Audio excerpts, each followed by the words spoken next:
So today I'm teaching you guys how to make really delicious, healthy apple cider donuts. They're gluten-free, dairy-free, grain-free, and so delicious and moist. Plus they have a really perfect cinnamon sugar topping. So if you want to see how to make them, let's just get right into it. So this is everything you're going to need to make these healthy, delicious donuts. I'm starting off with a couple of eggs. You can try this with a flax egg. I haven't, but if you leave it to gel for a good 10-15 minutes, you should be okay.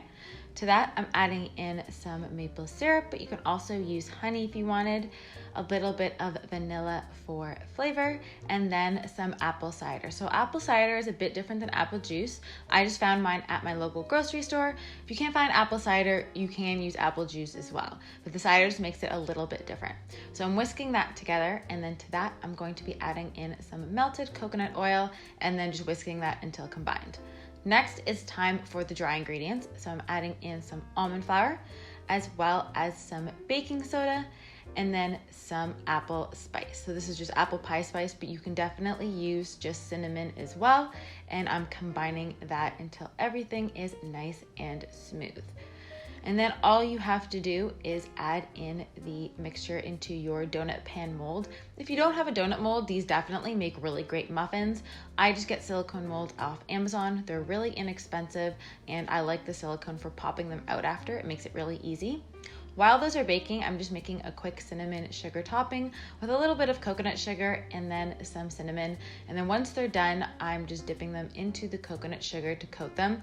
I did trim the sides because they overflowed a little bit, just for aesthetic purposes for the video, but you can definitely leave it on if it overflows a little bit. It kind of gets like a muffin top on your donut. So just roll it around until it's nice and covered. But these are honestly so moist and delicious and cakey.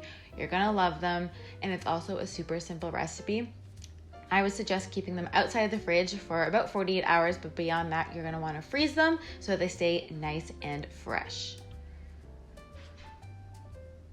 All right, guys, I hope you enjoyed this video. I'm going to leave my Healthy Fall playlist right here. There's lots of great pumpkin recipes, apple recipes, and lots of tasty things that you definitely want to check out. So I'm gonna leave that right here. Don't forget to subscribe if you are new, and I will see you in my next video. Bye, guys.